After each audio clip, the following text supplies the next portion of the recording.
오늘은 드디어 이사야 66장 그 마지막 장을 살펴보며 은혜를 나누게 되었습니다.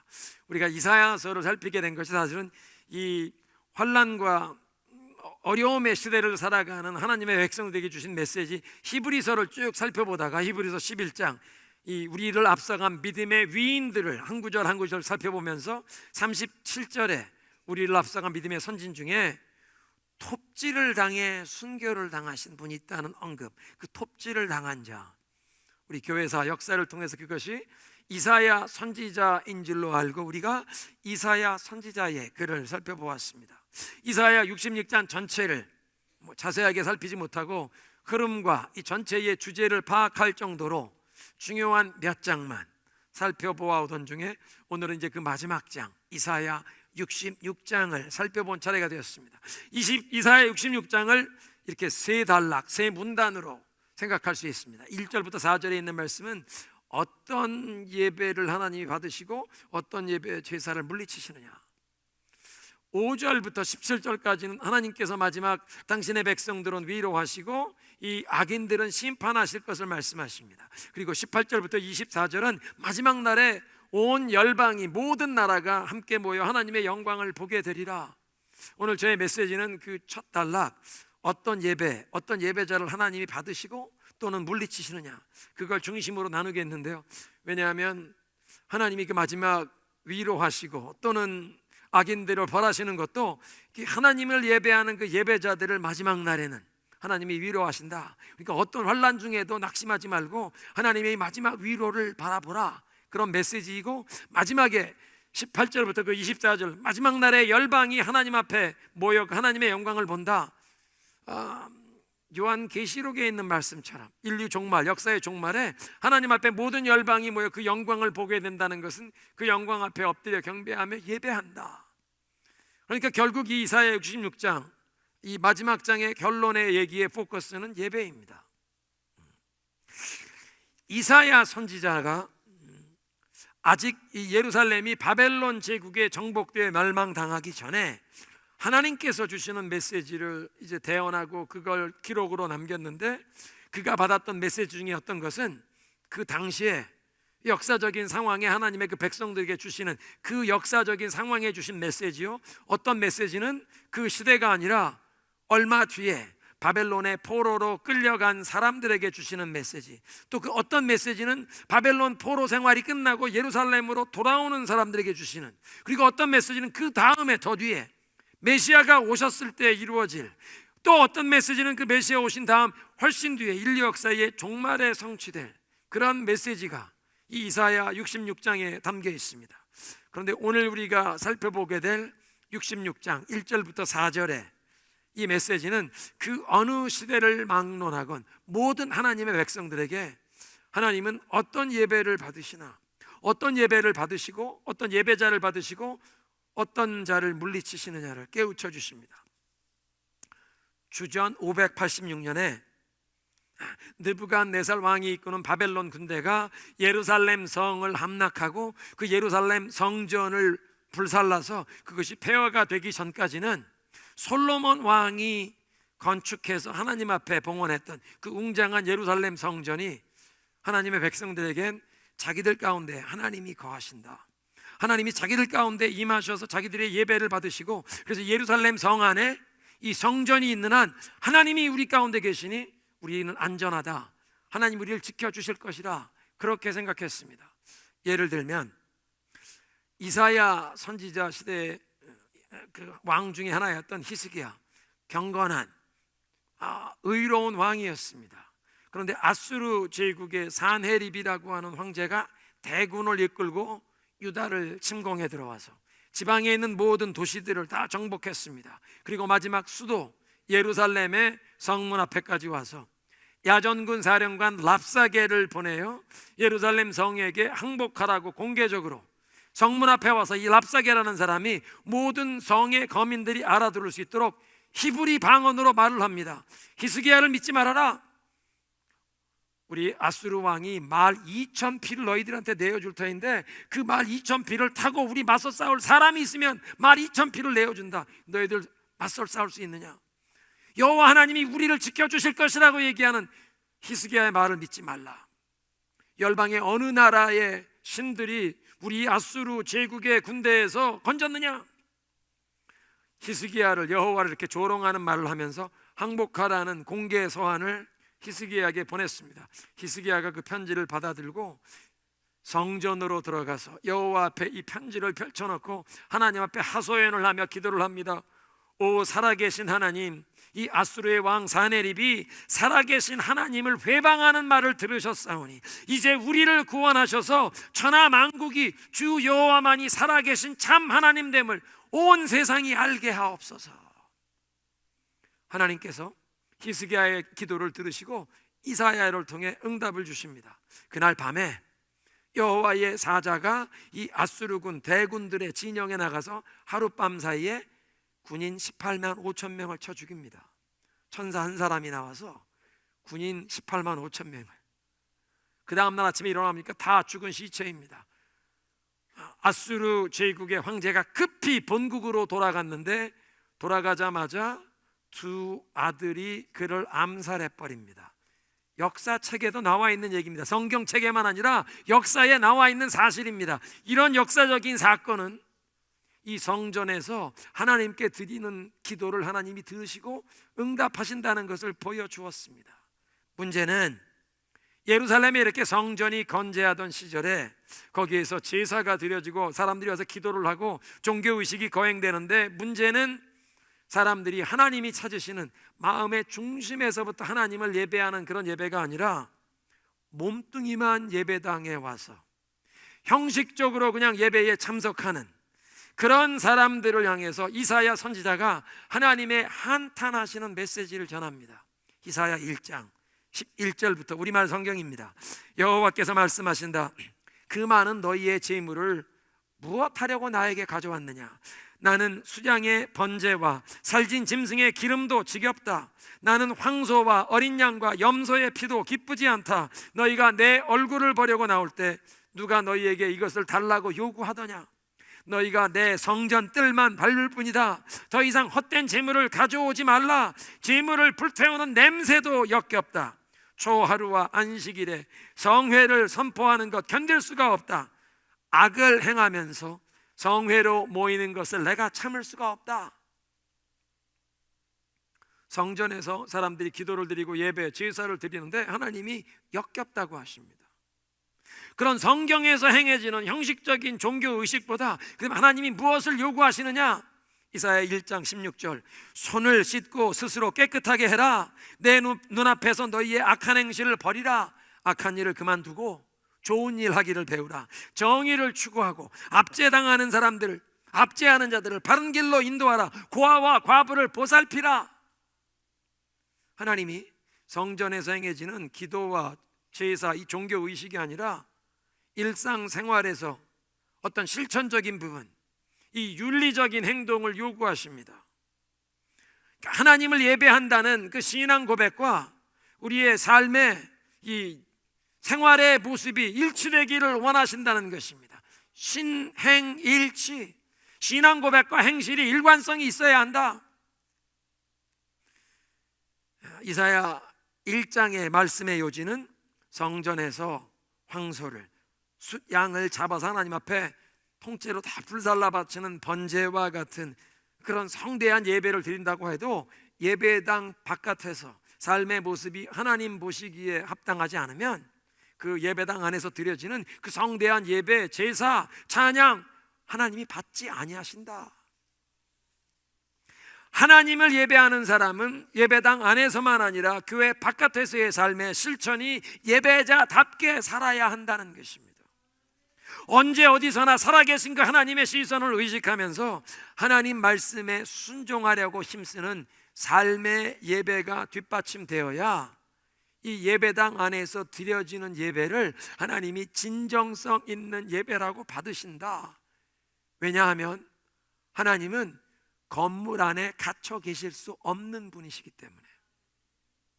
어떤 종교 체제, 건물 안에 갇혀 계시는 분이 아니시다. 이사야 66장 1절을 다시 보시기 바랍니다. 여호와께서 이같이 말씀하신다.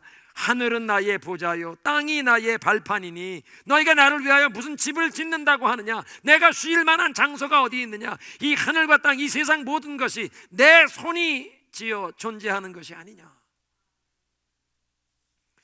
하늘과 땅을, 우주 만물을 창조하신 살아계신 하나님, 절대자, 초월자, 창조주 하나님을 사람의 손으로 만든 작은 건물 안에 모실 수 있다는 것은 마치 태평양 이 큰 바다의 물 전체를 작은 컵에 담겠다고 하는 이런 엉뚱한 말도 안 되는 말과 같은 것입니다.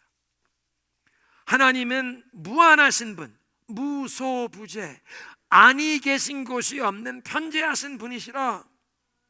그래서 눈이 열린, 하늘이 열린 예배자는 온 세상이 하나님의 영광을 찬송하는 찬송으로 가득 찬 것을 보게 되는 것입니다. 시편 19편 1절인데요 하늘이 하나님의 영광을 선포하고 궁창이 그 손으로 하신 일을 나타내는도다. 낮은 낮에게 말하고 밤은 밤에게 말하는데 그 소리가 들리지 않는 것 같지만 그 소리가 온 땅에 통하고 하나님을 찬양하는 그 소리가 미치지 않은 곳이 이 창조계의 구석에 어디에도 없도다. 사랑하는 성도 여러분, 하늘이 열린 예배자는 그러니까 오늘 새벽도 아니죠, 아침에 1시간 일찍 일어나서 교회로 오다 보니까 마운트 레이니어, 저 눈산 뒤로 해가 올라오면서 이 주황빛 구름과 하늘이 아침에 일찍 일어나신 분들은 보셨을 것입니다. 근데 그 하늘이 하나님의 영광을 선포하고 궁창은 그의 손으로 만드신 것을, 밤하늘의 은하수를 보면 그 모든 초롱초롱한 별들이 합창단에 찬양처럼 하나님을 찬송하는 줄로 믿습니다.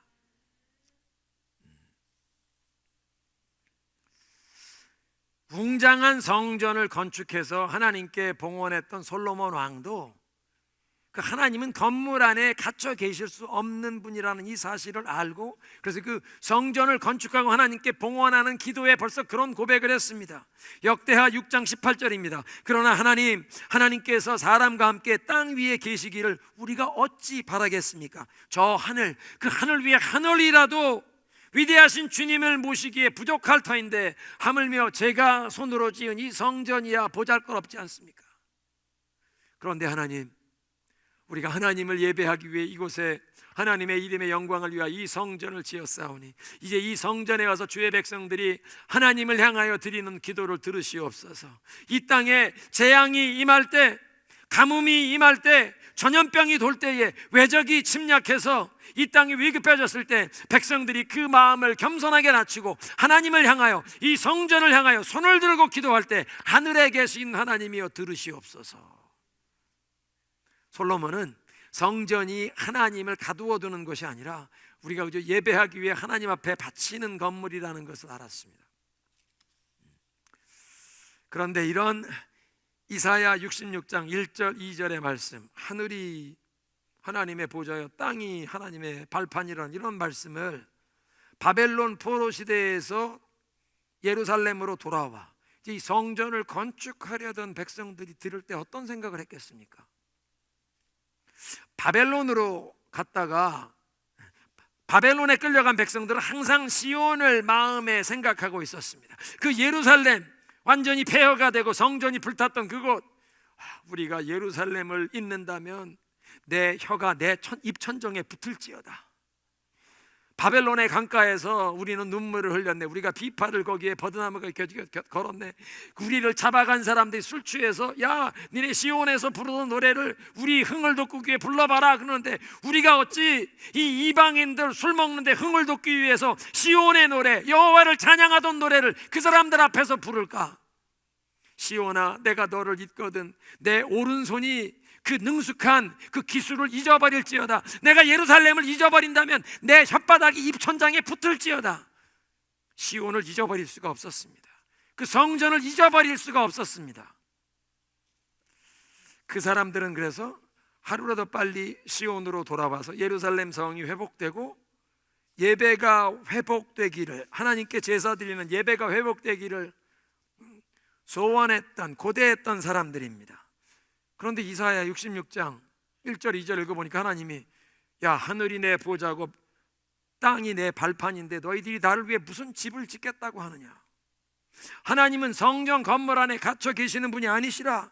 믿음의 시야로 보라. 온 천하 만물이 이미 하나님의 영광을 선포하는 것이 보이지 않느냐. 그렇다면 성전 건축을 하는 것이 중요한 게 아니라 언제 어디서나 살아계신 하나님의 시선을 의식하면서 그 하나님의 말씀에 순종하며 살아가려고 힘쓰는 삶의 예배자가 되어야겠구나. 삶의 예배 드리는 것을 하나님이 원하시는구나. 그렇게 깨달았을 것입니다. 그런데 이사야가 이 66장을 기록한 150년 뒤에 일어난 선지자, 학개 선지자는 바벨론에서 돌아와 예루살렘에 지금 이제 살고 있는 백성들에게 산에 올라가서 나무를 찍어다가 성전을 건축해라 독려합니다. 하나님의 메시지로. 건물 안에 갇혀 계실 수 없는 하나님께서 왜 성전을 건축하라고 말씀하시나?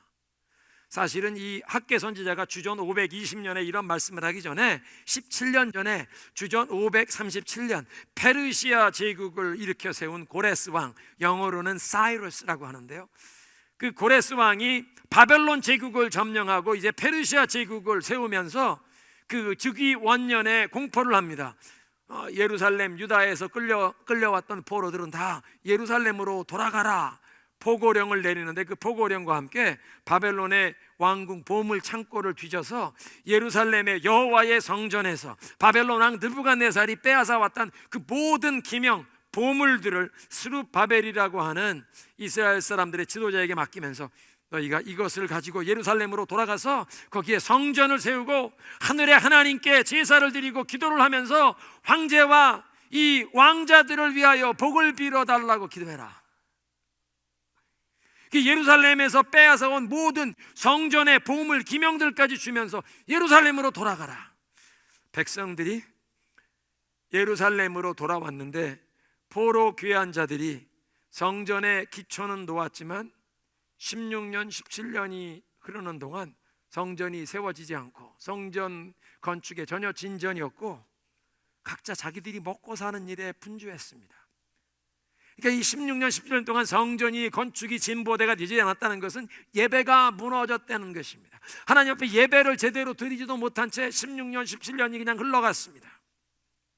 사실 예루살렘으로 돌아왔던 사람들은 바벨론의 포로로 끌려갔던 또 그 가운데 거기에서 태어났던 후손들, 그 민족들 가운데 가장 하나님을 향한 신앙에 열심히 있었던 사람들입니다. 왜냐하면 그 당시에 바벨론, 이 페르시아 제국은 동서문물이 오고 가는 그 실크로드의 딱 중간에 길목에 위치하여 굉장한 문화의 발전을 이루었고 풍요로운 제국이었습니다.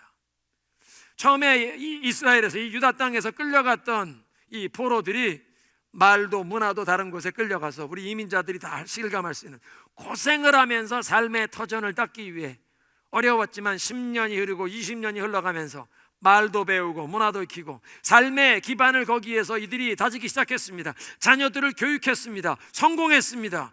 고위 관직에도 오릅니다. 재상이 되었던 다니엘만 아니라 다니엘의 세 친구까지 고관들이 되었습니다. 에스더는 17살의 나이에 페르시아 제국의 왕비가 되었습니다.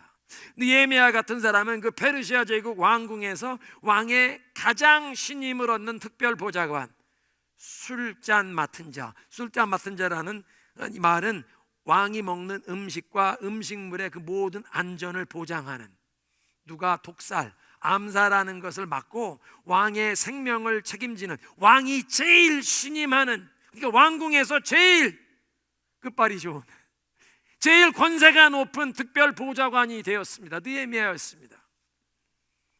이런 바벨론의 포로들과 그 후손들 중에 많은 사람들은 이미 자기들이 뿌리를 내린 그 바벨론에 남았는데, 시온을 사모하는 그 신앙의 열정을 가진 자들이 이미 안정된 삶을 누리던 바벨론을 버리고 폐허가 되어 있던 도성 예루살렘으로 돌아온 것입니다.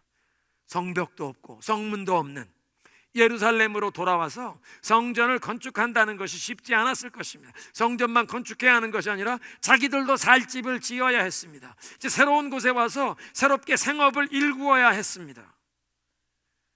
그러니까 그렇게 분주하게 세월을 보내다가 17년이 훌쩍 지나가고 성전 건축에는 아무런 진전이 없습니다. 학개 선지자가 일어나서 여호와 하나님의 말씀을 그들에게 전합니다. 여호와의 성전이 이렇게 무너져 있는데 너희만 잘 꾸민 집에 살고 있느냐? 영어 성경 번역 보면 벽에 판벽한, 그러니까 우리 한국식으로 따지면 좋은 편백나무, 좋은 고급나무, 바벨론의 백향목으로 집에 벽을 이렇게 내장할 정도로 호화스러운 집을 꾸미고 있는데 여호와의 성전은 무너져 있었다. 5절입니다. 나 만군의 여호와가 말하노니 너희가 살아온 지난 날을 곰곰이 돌이켜 보아라. 너희가 씨앗을 많이 뿌려도 얼마 거두지 못했으며 먹어도 배부르지 못하고 마셔도 만족하지 못하고 입어도 따뜻하지 못하고 품꾼이 품삯을 받아도 구멍난 주머니에 돈을 넣는 것이 되지 않았느냐? 왜? 하나님을 예배하는 삶의 우선순위가 무너지다 보니까 하나님의 도와주시고 축복하시는 손길을 경험하는 것이 아니라 도리어 하나님이 저들의 잘못을 훈계하시고 저들을 막으시는, 가로막으시는 손길이 임한 것입니다. 1장 9절부터 너희가 많이 거두기를 바랐으나 얼마 거두지 못했고 너희가 집으로 거두어 들였으나 내가 그것을 불어버렸느니라. I blew away. 그 까닭이 무엇이냐? 나 만군의 여호와의 말이다. 나의 집은 이렇게 무너져 있는데 너희는 저마다 제 집 일에만 바쁘기 때문이라. 그러므로 너희 때문에 하늘은 이슬을 그치고 땅은 소출을 그쳤다. 내가 가뭄을 보냈는데 이 땅에, 산에, 곡물에, 새 포도주와 기름에, 밭에서 나는 모든 소출과 사람과 짐승, 너희 손으로 수고하는 모든 일에 내가 가뭄을 보냈다. 여러분, 하나님이 막으시면요 사람이 아무리 힘써도 모을 수가 없습니다. 힘써서 모으는 것 같은데 하나님이 불어버리신다, 흩어버리신다.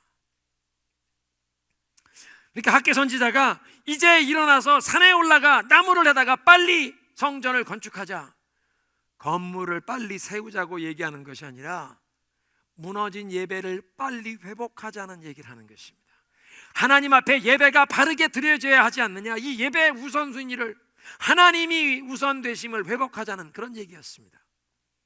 모든 사람들이 하나님을 예배하는 일에 우선순위를 두기보다 각자 자기 일에만 분주하고 예배가 무너진 상태로 살아가다 보니까 아무리 열심히 일해도 하나님이 불어버리신다.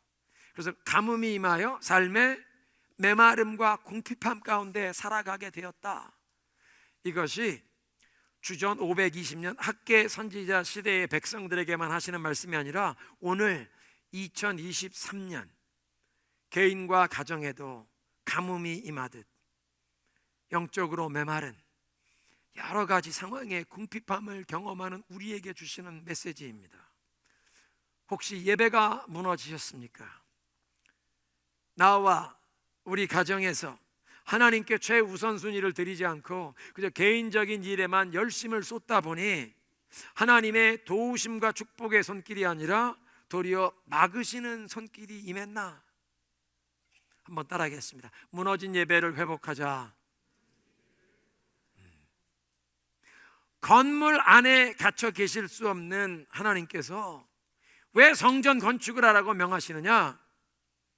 하나님의 백성들의 삶에 예배가 무너지니까 예배가 회복되어야 축복의 강물이 흘러가는 것입니다.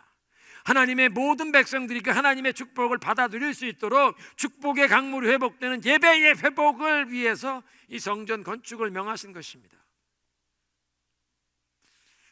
그래서 이 예배가 회복이 돼야 하는 축복의 회복을 위해서 성전 건축에 임하게 된 이 바벨론 포로 생활에서 돌아왔던 이 백성들에게 이제 이사야 선지자는 깨우치는 것입니다. 너희가 예배가 회복되기 위해 성전을 세우는데 너희들이 세우는 그 성전에서 하나님 앞에 드려지는 이 예배 제사를 하나님께서 형식적인 알맹이는 없고 껍데기만 있다고 하나님이 외면하시는 형식적인 종교 의식으로 전락하지 않으려면 이 예배당 안에서 드리는 예배만 아니라 예배당 밖에서의 너희들의 삶의 모습도 하나님의 말씀에 순종하며 살아가는 예배자의 삶, 삶의 예배를 드려야 한다. 예배당 밖에서도 삶의 예배를 드려야 너희가 이제 건축하는 그 예배당에서 드리는 예배를 하나님이 받으신다. 그게 이사야 선지자의 메시지였습니다. 왜냐하면 하나님은 건물 안에만 갇혀 계시는 분이 아니시기 때문에, 주일날 여기에서만 예배를 받으시는 분이 아니라 월화수목금토 우리가 일상생활에서도 우리의 삶을 지켜보시는 분이시라는 것입니다.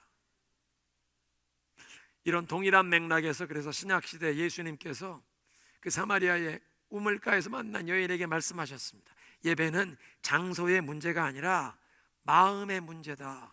너희 사마리아 사람들 여기 그리심산에서 하나님을 예배한다고 하고 유대인들은 저기 예루살렘의 성전에서 예배한다고 하는데, 그리심산도 아니고 예루살렘도 아니고 하나님을 참으로 예배할 때는 신령과 진정으로 예배할 때가 오나니 바로 지금이 그때다. 하나님은 이렇게 예배하는 자들을 찾으신다. 하나님은 영이시니 하나님께 예배하는 자들은 영과 진리로 예배할지니라. 요한복음 4장에 예수님께서는 어떻게 예배를 드리느냐 뿐만 아니라 어떤 예배자를 하나님이 찾으시냐, 어떤 예배자를 하나님이 받으시냐를 말씀하고 계십니다. 창세기 3장에 보면 하나님께서 이 아담의 두 아들 가인과 아벨, 가인의 제물은 물리치시고 아벨의 제물은 예배는 받으셨습니다. 그리고 누구의 제물은 받으시고 누구의 제물은 물리치신다, 누구의 예배는 받으신다는 것은 그 예배자를 받으신다는 것이요, 누구의 제물을 물리치신다는 것은 그 제물을 바친 예배자를 물리치신다는 뜻이었습니다. 그러니까 아벨은 받으시고 가인은 물리치셨다. 이사야 1장은 예배당 바깥에서의 일상생활이 하나님의 말씀을 무시하며 살아가면 그런 사람의 예배는 아무리 예배당 안에 와서 하나님이 원하시는 그 형식을 갖추어 예배를 드려도 하나님이 물리치신다, 받지 않으신다. 그러니까 이 3절에 있는 말씀, 송아지를 하나님께 제물로 바치는데 그건 사람을 죽이는 것 같고, 양을 잡아서 제물로 바친다, 그거 맞는 말인데 개의 목을 꺾음과 같다. 염소의 피를 바치는 것, 그 하나님이 요구하신 건데 더러운 부정한 돼지 피를 제물로 드리는 것 하나님 안 받지 않으신다. 예배당 밖에서 어떤 삶을 사느냐, 그 예배자의 모습에 따라 예배당 안에서의 예배를 받으실 수도 있고 물리치시기도 한다. 그러면 어떤 예배자를 받으시나? 이사야 66장 오늘 2절 하반절입니다. 무릇 마음이 가난하고 심령에 통회하며 내 말을 듣고 떠는 자, 그 사람은 내가 돌보려니와. 여기 내가 돌본다, This is the one I esteem. 이런 사람을 내가 소중히 귀하게 여기리라. esteem, 높이 사리라. 어떤 사람을? 마음이 가난한 자. 영어 성경엔 겸손한 자, humble 그렇게 번역했습니다. 마음이 가난한 자, 심령에 통회하는 자, 죄에 망가진 자신의 그 모습을 보며 하나님 앞에 회개하는, 죄로 통회하는 자, 하나님 말씀에 두려워 벌벌 떠는 자, 이런 자를 하나님이 소중히 여기시고 보살피신다, 돌보신다. 어제 토요 새벽 기도에 설교를 마치고 엎드려 기도하면서 하나님 앞에 심령에 통회할 수밖에 없었던 저희의 부끄러운 모습을 한 가지 자백합니다. 아내와 말다툼을 하는 경우가 생기는데 주님 앞에 엎드리니까 주님께서 제 모습을 보게 하십니다. 야, 형서가 너 마음에 아내를 품어줄 여유가 없으니까, 아내의 생각, 아내의 말, 그 아내를 품어줄 여유가 없으니까 아내와 그렇게 충돌하지 않느냐. 내 마음에 내 생각, 내 주장, 내 고집으로 꽉 차서, 내 상처로 꽉 차서 내 아내를 품어줄 여유도 없어서 충돌하지 않느냐. 여러분, 매일 함께 사는 사람들 간에는 서로 상처를 더 많이 주고받을 수 있습니다. 어떤 분들은 그게 사랑이 다 식어서 그런 거라고, 사랑하면 다 품어주고 받아줄 수 있다. 맞습니다. 그런데 그 사랑이 고린도전서 13장에 말씀하시는 예수님이 부어주시는 사랑이지, 뭐 젊은 사람들이 두 눈에 첫눈에 보고 반해서 뜨겁게 사랑에 빠지고 뭐 결혼하고 그런 정도 사랑이면, 그런 사랑으로 서로 받아주고 참아준 것 같으면 나중에 말다툼 할 때 되면 상대방을 공격하는 무기로 다 나옵니다. 내가 당신 이것도 참아주고 저번에 이것도 참아주고 저것도 참아주고. 인간적인 사랑으로 참아준 건 나중에 충돌할 때 공격하는 무기로, 실탄으로 나옵니다. 예수 그리스도의 사랑은 그 모든 허물을 다 덮을 수 있지만 인간적인 사랑 가지고는 참는 것도 한계가 있고, 도리어 부부 사이에는 더 많이 다른 사람보다 충돌해서 상처만 많이 쌓입니다.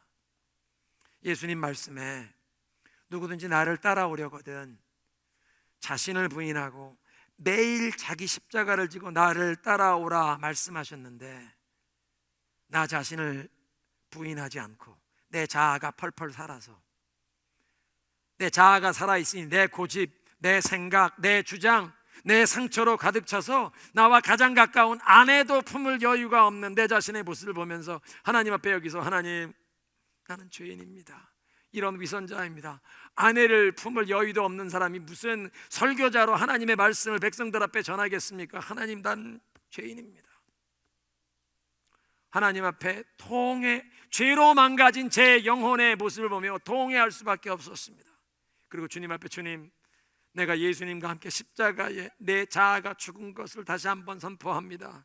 나는 죽었고 내 안에 예수님이 와서 사시는 것을 다시 고백합니다. 이사야 66장 2절은 어떤 마음의 자세를 가진 예배자를 하나님께서 받으시고 귀하게 여기시는지를 말씀하시는데, 예수님이 마태복음 5장에 산상수훈에 말씀하신 것과 통합니다. 심령이 가난한 자는 복이 있나니 천국이 저희 것이며, 겸손한 자, 애통하는 자는 복이 있나니 위로를 받을 것이며. 왜 애통합니까? 나의 이 죄 문제를 내가 해결할 길이 없는 줄 알아서. 하나님, 나는 죄인입니다. 이 죄로 망가진 나의 모습 바꿀 수가 없습니다. 바꿀 수 있는 유일한 길은 나의 자아가 예수님과 함께 죽는 것 외에는 없습니다. 인간이 개조가 될 수 있느냐? 나 자신이 바뀌는 것이 아니라 나는 죽고 예수님이 내 안에서 나를 통해 살아가는 것 외에는 길이 없습니다. 그래서 주님 앞에 나는 죄인입니다, 나를 구원해 주옵소서 십자가 앞에 엎드리는 애통하는 자, 위로를 받게 하신다. 그런데 이사야 66장 2절을 보니까 이렇게 심령이 가난하고 애통하는 자는 하나님 말씀에 두려워 떠는 자입니다. 다시 한번, 심령이 가난한 자, 그리고 이 심령에 애통하는 자는 하나님 말씀에 두려워 떠는 사람이라는 것입니다. 하나님 말씀에 두려워 떠는 예배자는 예배당 바깥의 일상에서의 삶의 모습에서도 그 하나님의 말씀을 두려워 떨며, 하나님이 어떤 분인가 경외하고 두려워 떨기에, 그 말씀에 두려워 떠는 자, 그분이 어떤 분인가를 알고 두려워 떨기에, 건물 안에 갇혀 계실 수 없는 분, 밖에서도 나의 일거수일투족을 다 보시는 그 하나님을 두려워하여 건물 밖에서도, 예배당 밖에서도 하나님 말씀에 순종하기 위하여 힘쓰는 예배자가 됩니다.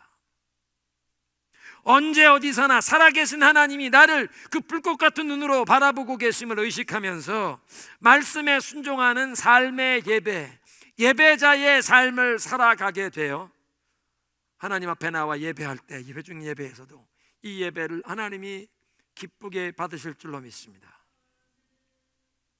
그러니까 예수님이 말씀하신 신령과 진정으로 드리는 예배, 영과 진리로 예배 드린다는 것은 하나님의 말씀에 두려워 떠는 자, 하나님의 말씀에 순종하며 살려고 힘쓰는 예배자를 말하는 것입니다. 오늘 말씀의 결론을 내리겠습니다. 하나님께서 하늘이 내 보좌요 땅이 내 발판인데 너희들이 무슨 건물을 나를 위해 짓겠느냐 말씀하십니다. 건물 안에 갇혀 계실 수 없는 하나님께서, 그런데 성전 건축을 명하셨던 것은 무너진 예배가 회복되어 축복의 강물이 하나님의 백성들에게 흘러가기를 원하셨던 것입니다. 팬데믹을 지나오면서 많은 분들의 예배가 무너졌는데, 그 무너진 예배가 회복되는 것은 성전 건축을 이제 말하는 것이 아니라 이 회중 예배에 함께 나오는 이 열심을, 믿음을 다시 회복해야 되겠습니다. 왜냐하면 영과 진리로 하나님을 예배하기를 소원하는 하나님의 백성들이 모이는 곳에 하늘문이 열리고 하나님이 임재하시는 줄로 믿습니다. 지난주에 여러분과 나누었던 그 어스베리 리바이벌의 그 부흥의 역사, 그 어스베리 대학교 캠퍼스 휴즈 예배당에 찾아가는 사람들마다 예배당 안에 들어가기도 전에 밖에서까지도 하나님의 임재를 그렇게 강하게 경험했다고 고백하는 것처럼, 우리가 하나님의 그 은혜를 사모하며 이 회중 예배로 주 앞에 나올 때 하나님께서 하늘문을 여시고 주님의 임재를 우리 가운데 나타내실 줄로 믿습니다. 그리고 그 하나님의 임재 앞에 하나님의 그 크신 은혜와 사랑이 우리 마음속에 다시 한번 부어지고 계시되면서 우리의 죄를 회개하게 되고, 회개하는 자들 정결케 하시는 제단 숯불로 이사야의 입술을 정케 하실 뿐 아니 그 삶을 정케 하셨던 것처럼 하나님 우리를 정결케 하시고 우리의 삶의 죄 때문에 망가진 병든 모든 부분을 치유하시고 회복시켜 주시고 새롭게 하시는, 그리고 우리에게 새로운 힘과 소망을 부어 주셔서 한 주간의 삶도 하나님이 기뻐하시는 예배자답게 살 수 있는 그런 은혜를, 능력을 이 회중 예배에서 부어 주시는 줄로 믿습니다.